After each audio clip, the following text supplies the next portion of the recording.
Welcome to Hudson Institute's South Asia Center's Expert Series for part 2 of the interview with Mr. Gordon Chang. Mr. Chang is the co-host of The John Batchelor Show. He has authored books on China and its neighbors. He contributes regularly to Forbes.com, The Daily Beast, and The World Affairs Journal. Mr. Chang has also appeared on Fox News, the BBC, and CNN, as well as The Daily Show with Jon Stewart. In this part, we discuss China's relations with South Asia.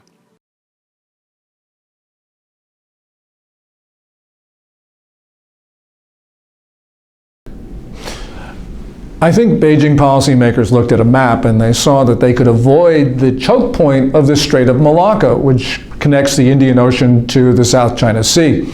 You know, in between the Xinjiang Uyghur Autonomous Region, as they call it, and the port of Gwadar, there's a real corridor there. Now, of course, they've got a problem in the sense that that is a region where there are insurgents. The Baluch are not very happy with the Pakistani government.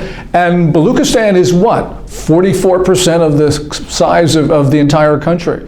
But nonetheless, Beijing thinks, well, if it can somehow obtain peace in the region, then it could have this vital core transportation link that would really not eliminate, but certainly would reduce their vulnerability to, for instance, the US Navy or the Indian Navy from interdicting supplies going from Africa to the ports of China.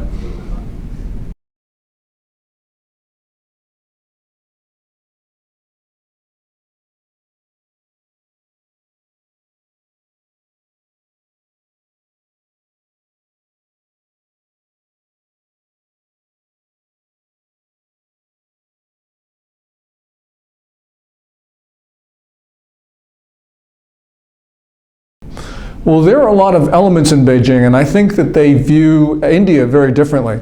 So, for instance, my sense is that Chinese President Xi Jinping does want cooperative relationships with New Delhi, but the Chinese military probably doesn't. We know that because, for instance, when Xi Jinping was in New Delhi in September 2014, there were incursions in eastern Ladakh, which embarrassed the Chinese president, and certainly that soured relations between the two countries. We look at some of the things that Beijing has been doing recently. So, for instance, blocking India's membership in the nuclear suppliers group, that really delegitimized China's friends in New Delhi. That hurt a lot. Narendra Modi, I think, is now taking a much more assertive stance against China. We saw that on his trip to the Hangzhou G20, where he stopped off in Hanoi, signed up a number of defense deals. So that was a real message to Beijing. Modi didn't talk about the South China Sea at the G20, and that made Beijing happy. But nonetheless, he did a number of things that had South China Sea implications that'll make Beijing very upset. So, until Xi Jinping is able to get his military under control, there's going to be very troubled times, I think, for India and China.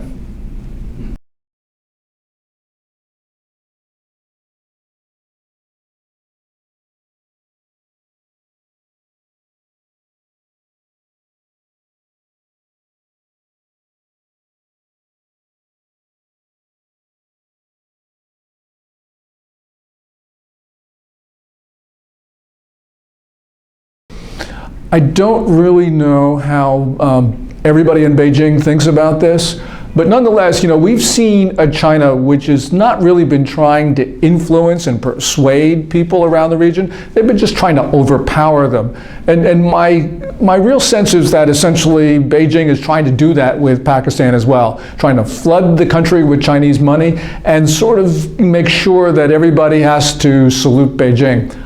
I don't think that type of strategy works. We've seen it hasn't worked elsewhere, but nonetheless, that's where Beijing is going with Pakistan these days.